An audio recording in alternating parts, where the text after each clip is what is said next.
mindfulness group. All right. Which I think I fundamentally hated. Like, I don't mean that as like a jokey remark. I just mean like, but I think it was quite important just how much I hated it, because it was with other people. You kind of start doing that thing where you kind of weighing up your problems that you may have and thinking just like, Christ, that mine aren't anything compared to these people. Yeah. And it wasn't really an in-depth one, but like there would be some person come on one day and she's just like, "Hey, sorry for being late.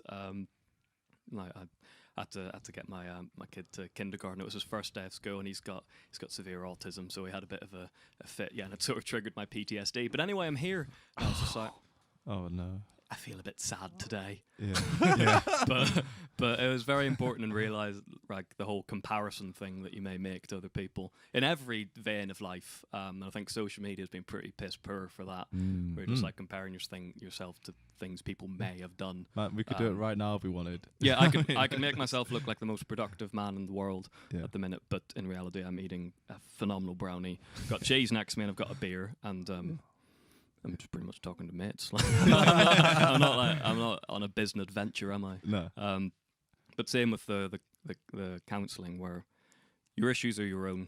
And I'm quite similar to you. I think you kind of hit a bell there in my head, where I like to see myself as the person people can talk to, and I like being the person to give advice. It's a fundamental part of who I am, and I like it. But it's coming to terms with the fact I do like that, and my issues are my own. They're not there to be compared. That's not another layer of the emotional well-being that you need. Of just like my problems are nothing, so why am I feeling them? Because that just makes them worse. Exactly. Like it's if it's real to you, it's real, isn't it? Like that's because I'd have that. But I've been trying to like not necessarily meditate, but just sit down and not do anything for a while. Which you can kind of call meditation, you know. There's no technique to it. Just sitting down and be like, right, I don't need to listen to any more music for the next 20 minutes of my life. Like I can do that afterwards. I don't have to play some more crazy scales. Like, I can just like chill out. And then just noticing how much of the thoughts are repetitive. I think that's such an interesting thing, and realizing like they're so repetitive that when you're trying not to think about them, they fly back up and they come back up again, and being like, okay, well that is real. Like if it's real to me, it's real. Like whether you compare it to whatever someone else is going through doesn't really matter. It's just like coming to terms with whatever that is, isn't it? And then realizing, I think the biggest realization is that you have that stuff, but it's not like actually who you are. Even if when you're really busy or really stressed, it kind of feels like you are. It's being like, oh, well, I can watch it, I can break out of it. So clearly that's just, and God knows where it comes from, man. I think it just comes from like a life's experience. I can tell you where it comes from. All right, go on. Sorry, I'd love to know. Please do. It's what Freud will call the repressed. It's basically unsolved feelings that you may have had when you were a kid that you basically made an unconscious solution to fix these feelings that you may have had when you were a kid. Whether it be like a sense of loss or something that you couldn't solve when you were that young. I have spouted this shit to 4 different people in the past 2 days. I just really love. Yeah, that's it. I love it too. We're all about this shit, man. So but, hit us with it.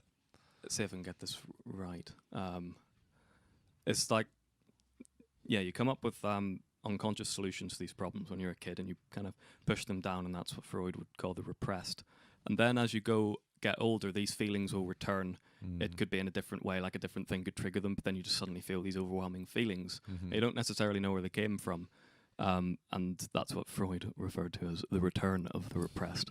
Right.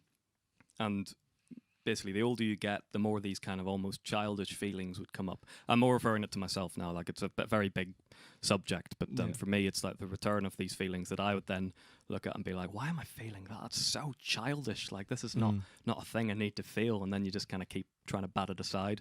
But then it gets to the point where you can't bat it aside because you just don't have any understanding of it. Yeah. And you don't understand what triggered it. So if you can get, the thing that did bring up these feelings, but you don't know why that little minute tiny thing would have triggered these issues. Yeah.